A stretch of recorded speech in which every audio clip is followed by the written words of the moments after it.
Paz del Señor, hermanos, Dios les bendiga. Gracias a Dios por darnos esta nueva oportunidad de poder a través de este medio poder llegar a cada hogar, a cada familia, a cada ciudad, a cada provincia, a cada país limítrofe también, que Dios los bendiga, a cada uno donde se encuentre en esta noche. Gracias le damos a Dios por su oportunidad. Como siempre decimos, no es casualidad lo que Dios permite, sino que siempre Dios, como la palabra dice, habla a tiempo y fuera de tiempo, y que en esta noche Dios pueda hablar a nuestra vida, nos pueda fortalecer, nos pueda guiar, nos pueda ayudar. Ciertamente estamos viviendo tiempos difíciles, tiempos en el cual muchas veces desde niños hemos escuchado que se vendrían tiempos difíciles y parece que lo teníamos lejano, pero hoy podemos ver que están cada día más cerca. Por eso Dios no tarda a su promesa de venir por su pueblo. Por eso, hermano, Dios nos dé la sabiduría en esta noche de poder entender lo que conforme a la palabra de Dios nos está hablando y nos enseña. Yo voy a invitar a que estemos abriendo en el libro de Éxodo, en el Antiguo Testamento, donde Dios nos muestra a través de su palabra ejemplos que si hoy lo trasladamos a este tiempo actual y nos posicionamos y nos involucramos en las cosas de Dios, ciertamente vamos a entender cuál es el propósito de Dios que Dios tiene con nuestra vida. Muchas veces leemos la antigüedad como decir, bueno, eran personas que estuvieron en la antigüedad, personas que quizás palparon otros momentos, otras situaciones, y a veces quizás queremos justificarnos diciendo, bueno, estamos en tiempos distintos, pero vemos que siempre Satanás, de la misma manera, atacó al cristiano, al Hijo de Dios, siempre atacó principalmente a Dios, a los planes que Dios tenía con la humanidad, con nuestra vida. Por eso vamos a pedirle a Dios que nos dé la guía para poder entrar en lo que conforme a nuestra vida necesitamos para acercarnos a Él. Leemos el libro de Éxodo en el capítulo 11, en el versículo 11, donde la palabra dice, en el primer versículo leemos en el nombre del Padre, del Hijo y del Espíritu Santo. Y Jehová dijo a Moisés, una plaga traeré aún sobre Faraón y sobre Egipto, de la cual él los dejará ir desde aquí y seguramente los echará de aquí del todo.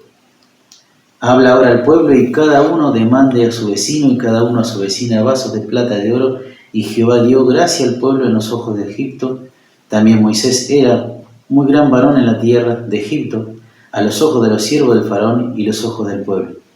Y dijo Moisés, Jehová ha dicho, así a la medianoche yo saldré por medio de Egipto y morirá todo primogénito en tierra de Egipto, desde el primogénito de Faraón, que se sienta a su trono, hasta el primogénito de la sierva, que está tras la muela, y todo primogénito de las bestias.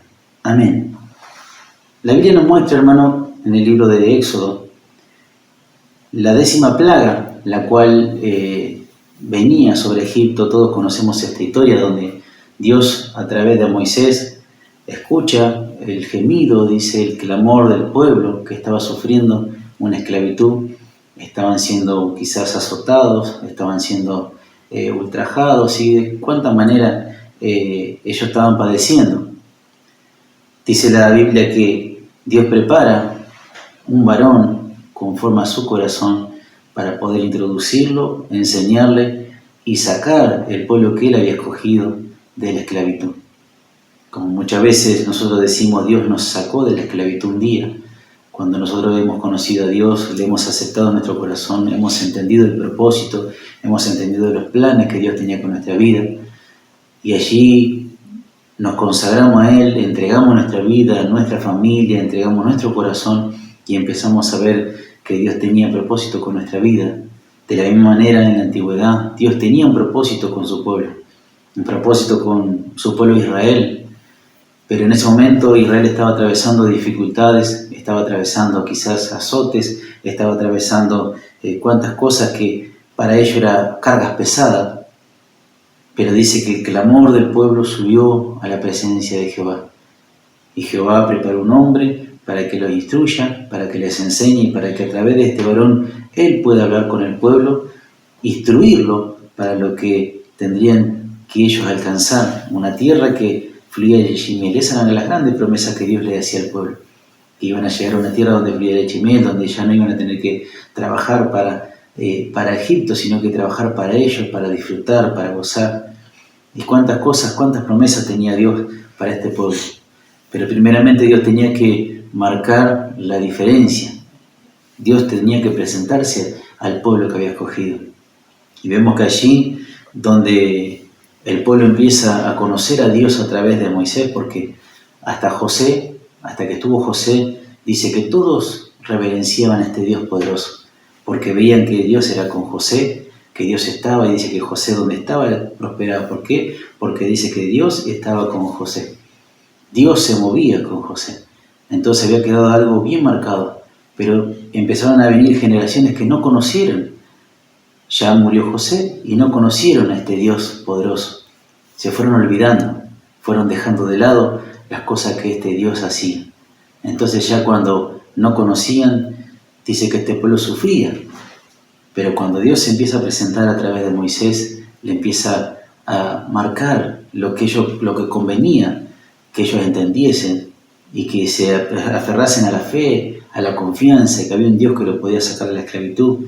Primeramente, seguramente yo me imagino que habría dudas en muchos corazones, como hoy cuando nos toca hablarle a una persona que hay un Dios, que hay un Salvador, que hay una salida.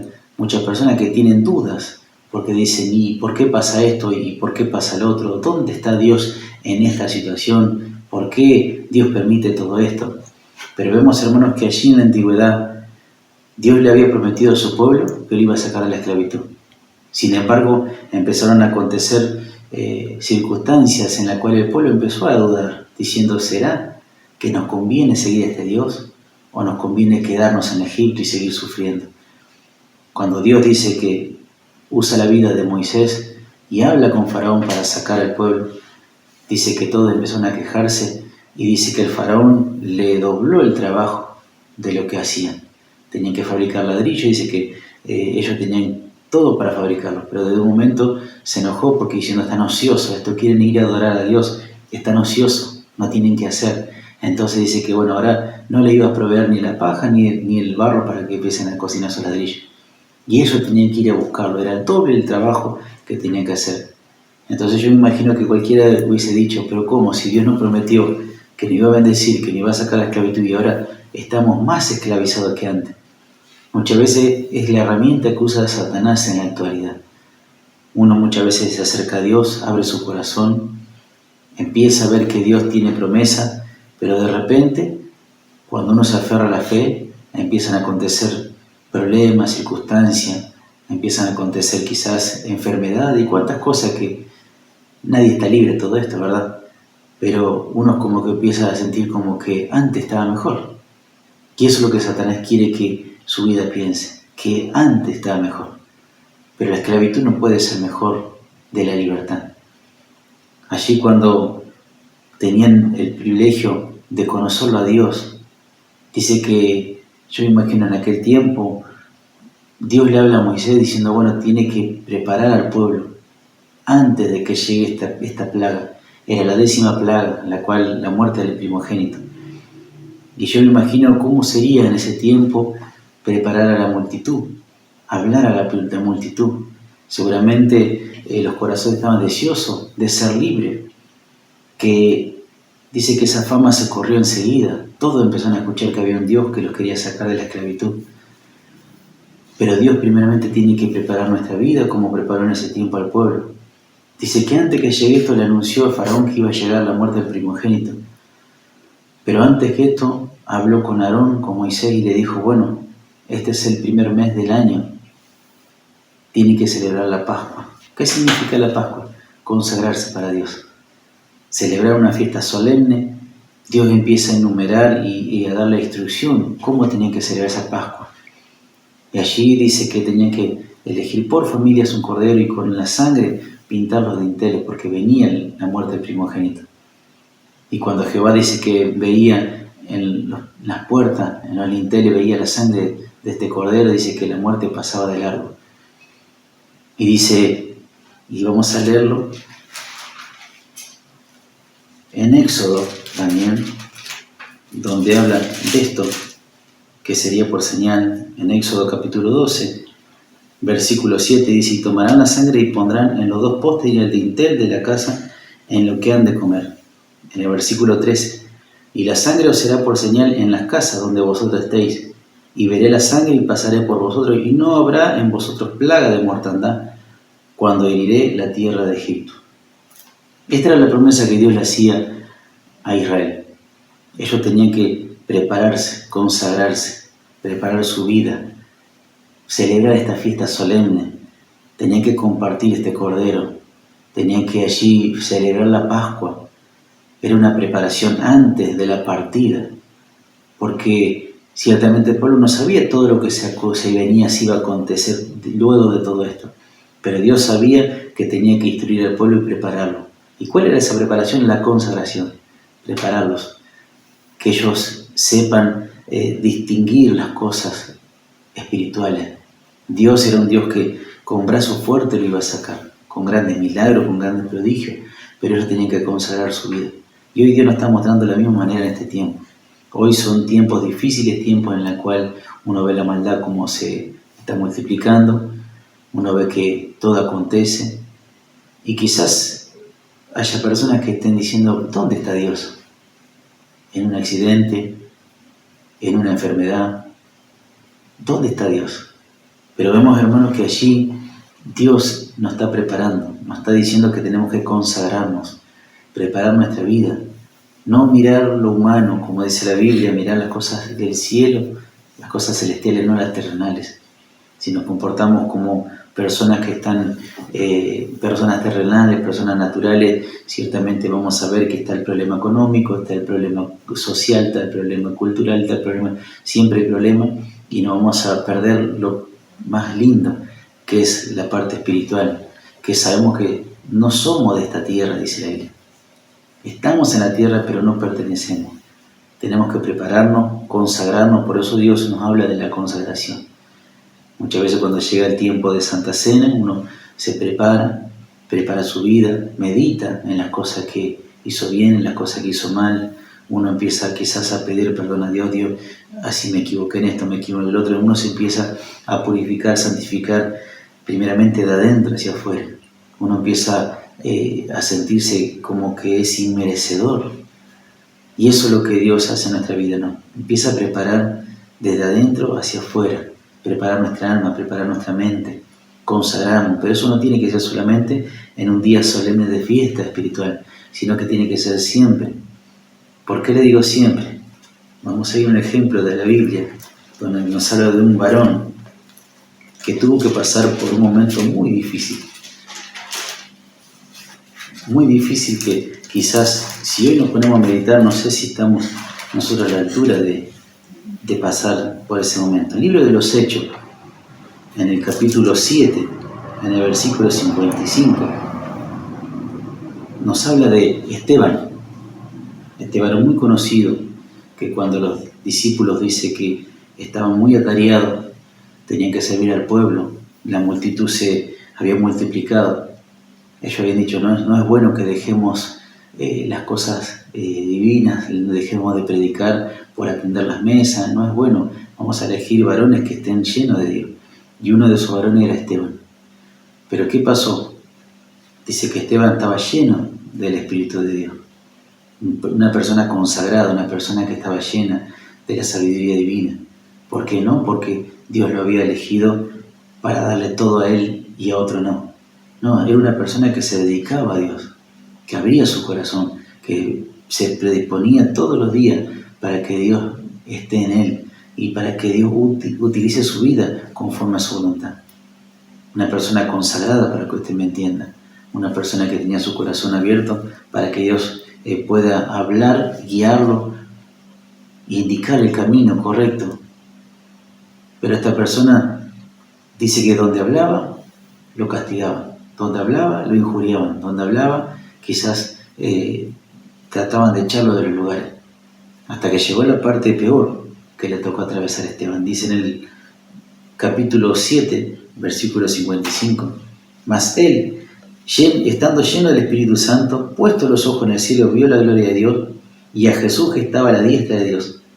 Y dijo, he aquí veo los cielos abiertos y al Hijo del Hombre que está a la diestra de Dios. Entonces, dando grandes voces, se taparon los oídos y arremetieron unánimes contra él. Y echándolo fuera de la ciudad lo apedrearon, y los testigos pusieron su vestido a los pies de un mancebo que se llamaba Saulo. Y apedrearon a Esteban, invocando él y diciendo: Señor Jesús, recibe mi espíritu. Y puesto de rodillas clamó a gran voz: Señor, no le imputes este pecado. Y habiendo dicho esto, murió. Fíjense, hermano, que un hombre que se consagró para Dios, trabajó para Dios, predicó a Dios, habló de las grandes maravillas, le tocó morir de una manera trágica, apedreado. Una manera que uno si mira humanamente diciendo: pero ¿cómo puede ser que un hombre de Dios muera de esta manera? Sin embargo, dice que Esteban, puesto los ojos en el cielo, dice que mientras lo apedreaban, él decía: Señor, no le imputes este pecado.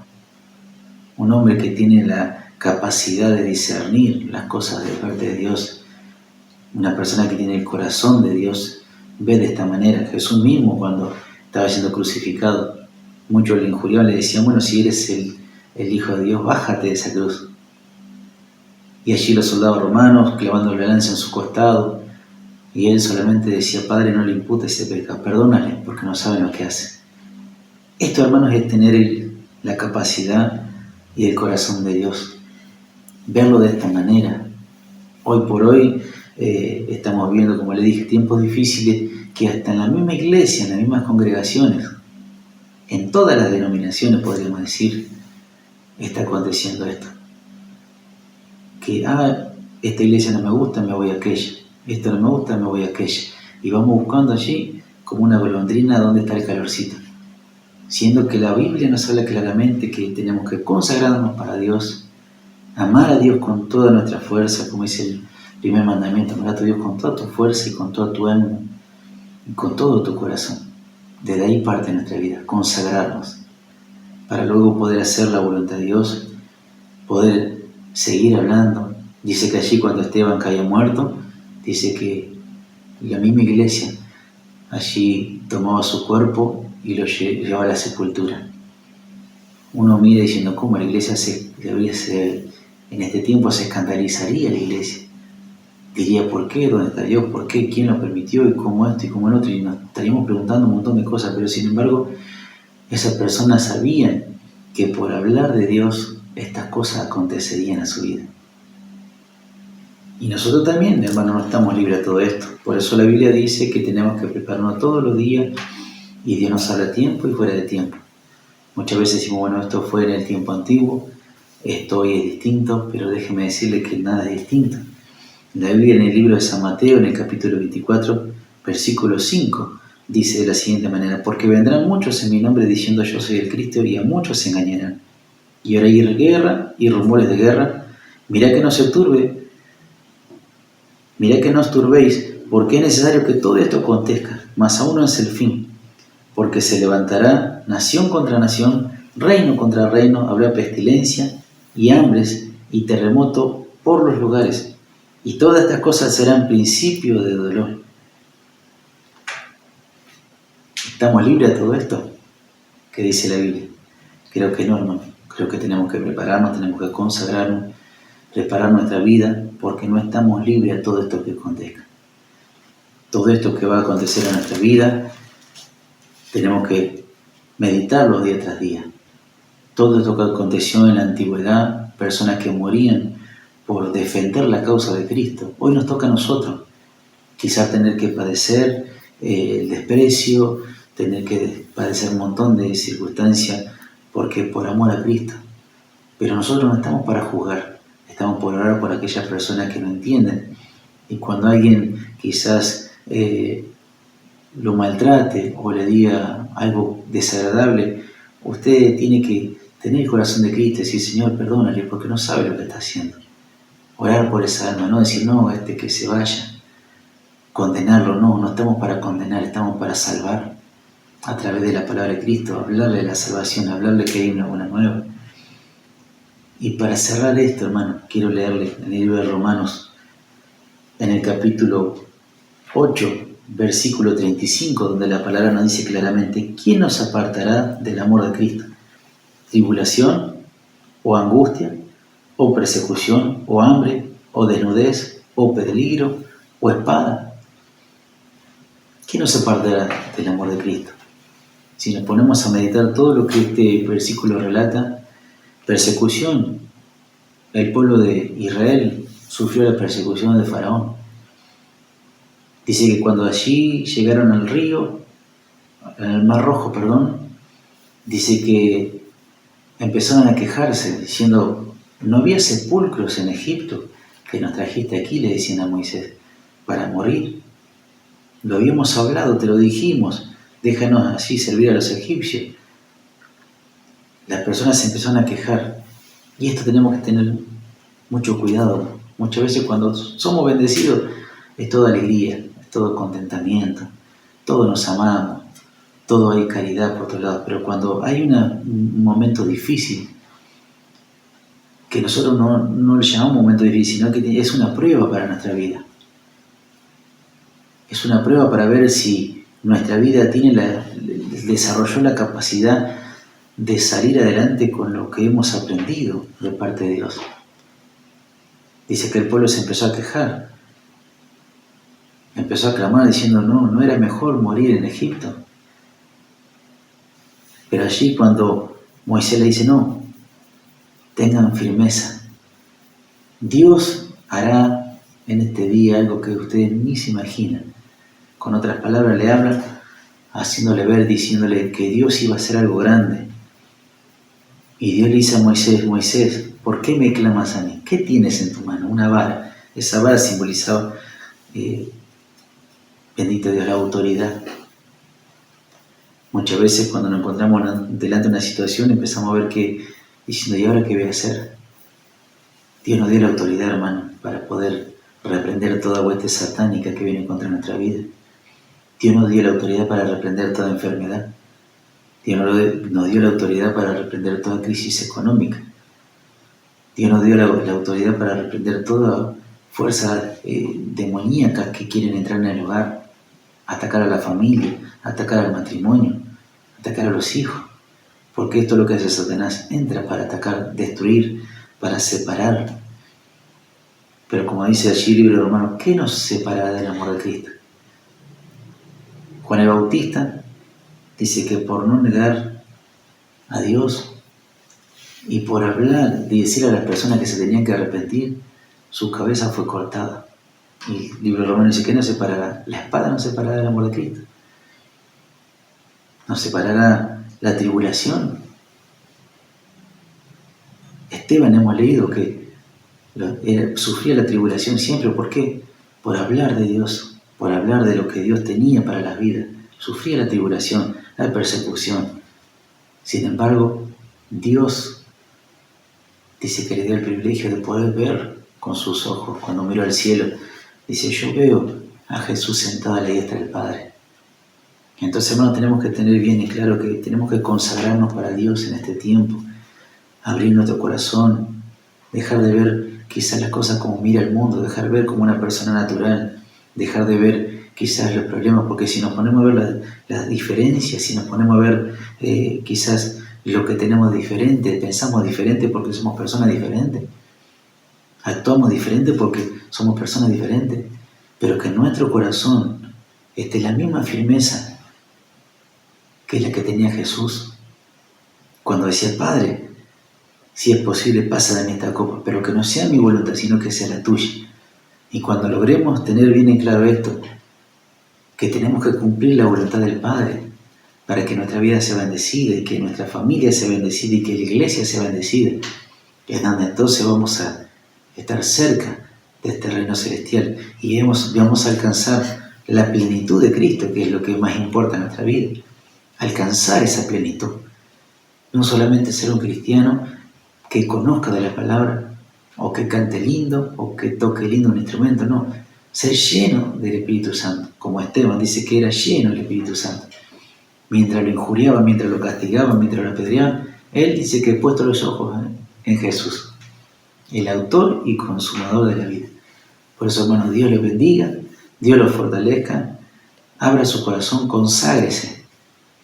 No mire como una persona natural los defectos del hermano, los defectos del pastor, los defectos del músico, los defectos de la iglesia. A veces dice, no, yo me voy a otra denominación porque acá no me valoran. Y cuántas cosas a veces Satanás toma en el cristiano para hacerlo confundir, para apartarlo de la presencia de Dios. Pero usted no vea eso, dígale, Señor, si quizás no me valoran, perdónale, porque quizás no sabes lo que hacen. Yo te voy a amar a ti, me voy a consagrar, voy a preparar mi vida y voy a luchar porque conozcan la verdad. Porque dice que la verdad nos hace libres. Entonces, si tenemos libertad en nuestro corazón, es porque conocemos a Dios, conocemos su palabra.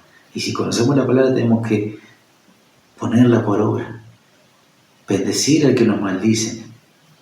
La blanda respuesta quita la ira. Entonces, empezar a trabajar en las cosas espirituales que el libro de Romanos, el libro de Gálatas habla, los frutos espirituales, ponerlos a trabajar para que Satanás no se engañe en este tiempo y poder disfrutar de todas las bendiciones que Dios tiene para nuestra vida. Por eso, hermano, Dios le bendiga en esta noche. Quiera Dios darle todos los días la fortaleza para hacia adelante. Ya le digo, Dios nos habla por medio de su palabra para que podamos aprender, para que podamos entender los tiempos que nos toca vivir, tiempos difíciles, pero no imposibles, porque si dice que tenemos las armas espirituales con las cuales podemos destruir fortalezas, podemos reprender toda hueste satánica que se presenta con nuestra vida. Dice que el diablo no tiene ni arte ni parte contra nuestra vida. ¿Por qué? Porque somos hijos de Dios. Tenemos nuestro corazón lleno para con Él. Así que, hermanos, que Dios lo bendiga, que Dios lo prospere cada día, Dios lo fortalezca y acuérdese, conságrese para Dios. No para el hombre, para Dios. Dígale, Señor, ayúdame. Ore por su pastor, porque es el cual Dios puso para que le enseñe, para que lo corrija, para que lo forme, porque esto es una persona que tiene que alcanzar la victoria. Y así como las personas escuchaban a Moisés, Dios hablaba a Moisés y a través de Moisés ellos eran aconsejados, usted tiene un pastor, cuídelo, ore por él, para que Dios le dé la sabiduría para poder explicarle, para poder enseñarle, para poder predicarle su palabra a tiempo y fuera de tiempo. Hacemos una oración y ya con esto me despido. Bendito Dios y Padre Celestial, te di gracias, Señor, por tu amor, tu misericordia. Gracias, Padre, por el tiempo que tú nos permites poder estar delante de tu presencia, poder a través de estos medios, Señor, poder comunicarnos, poder, bendito Dios, predicar tu palabra. Gracias, Señor, por tu palabra cuando nos habla a tiempo y fuera de tiempo. Quieras tú instruirnos cada día, Señor, ayudarnos a pasar los tiempos difíciles y saber, Señor, que tú estás con nosotros para ayudarnos, para fortalecernos, Señor. Consagra nuestra vida para ti, Señor, cada día. Te damos gracias, Padre, y te ruego por cada hogar, Señor, cada hermano. Quieras tú bendecirlo, fortalecerlo y ayudarlo. En esta hora te agradecemos por todo y todo lo encomendamos en tu mano, en nombre del Padre, del Hijo y del Espíritu Santo.